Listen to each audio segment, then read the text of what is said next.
Would you like some crumpets of tea? Yes, we're talking about England again. And we've been kind of off a little bit in France and the colonies of France and the Dutch colonies and also the Spanish colonies.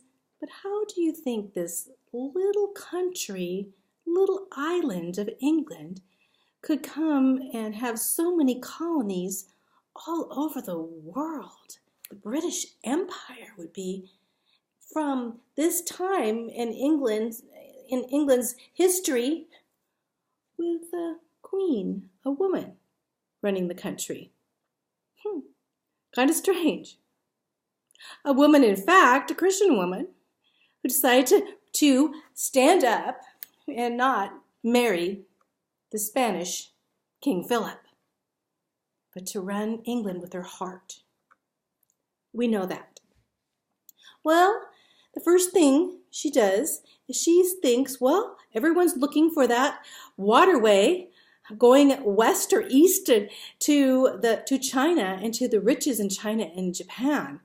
And they're thinking, which way should we go? So she sends the London merchants to try to go over the North Pole. You can imagine going over the North Pole is pretty icy and pretty treacherous, and there's land masses up there, and of course they didn't get through. In 1577, she sends Sir Humphrey Gilbert sailing to North America to find a route north, to go over North America, to go over that part again. Well, a lot of ice, and the Arctic Sea was in the way, and it failed. So she's thinking now, I know Spain was coming back with riches, with silver, and explorers galore, and trying to establish colonies. We need to do this to be a country, or Spain will take over us. Of course, she wasn't really happy with the King of Spain, as we know before, as her sister, Mary, Bloody Mary, was married to King Philip, and he had asked to marry Queen Elizabeth, so that he could be, again, the king of England and Spain. Pretty arrogant. And she had refused. So they had this whole thing going on, this fight between the two of them, with England and Spain. And it would end up in this huge battle, the Spanish Armada, in 1588. It's an important date to remember, 1588, because after the Spanish Armada, England became very wealthy, and Spain lost a lot of wealth. Let's talk about that a little more. So the Queen had her favorite knights, and one of her favorite knights was Sir Francis Drake, and he was one of the sea boys. Of course, knights now, they weren't out doing the crusades as they were before, but they were still her special guys that she sent out as captains and to conquer lands and stuff. So here she has this man, Sir Francis Drake, he was very well known. In fact, he again sailed around the whole world after Magellan. So he was a very famous, and his boys were called the Sea Boys. And they were heroes, but they also were pirates. Because when they would see a Spanish ship coming, they knew that the Queen was at aught against Spain, and so they would attack these Spanish ships coming back with gold and silver and all these things from South America, and they would take their wealth. They would actually take over the ships and bring the wealth into England. There were pirates back then. Well, you could imagine. The King of Spain. What? What is happening here? You are attacking our ships.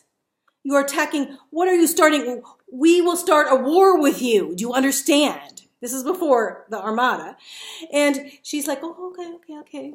But she allowed her guys, her knights, to go on raiding the Spanish ships. Number one, King Philip. He was angry that she refused his hand in marriage.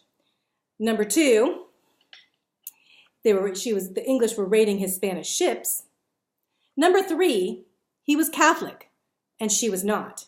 And he basically thought the whole world should be Catholic, and he supported the Pope. And he basically wanted to set out and get rid of anyone who was not part of the Holy Roman Empire. And that was his thought everyone religiously needed to be Catholic.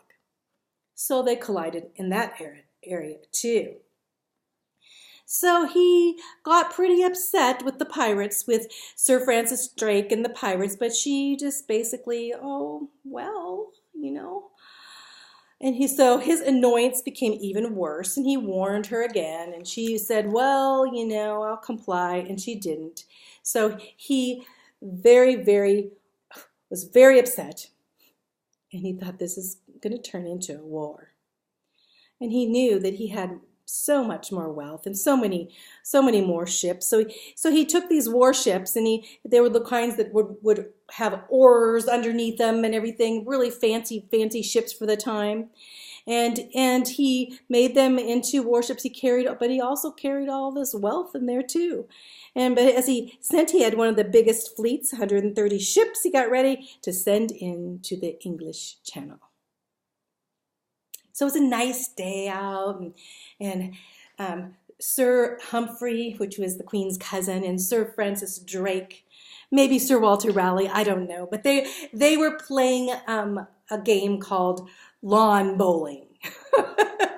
English game, and they were playing it, and suddenly this young man comes running, and he's sighted. He's actually told the captain of one of the ships, and the captain comes with him, and they come running in. They said, Sir Francis Drake, yes.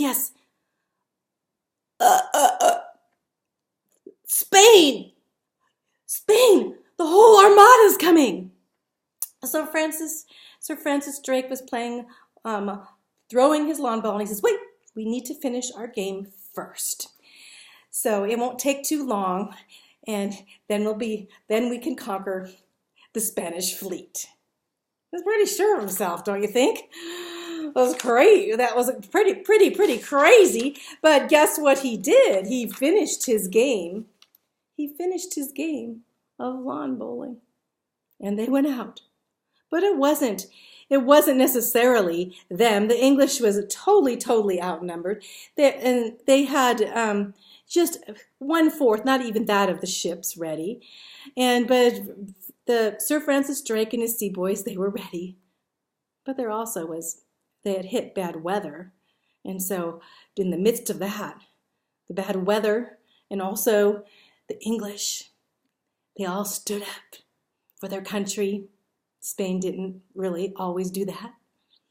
They ended up conquering the Spanish Armada.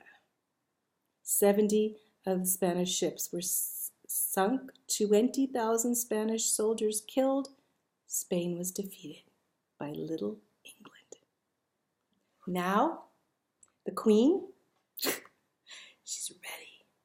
We're going to go and establish colonies all over the New World.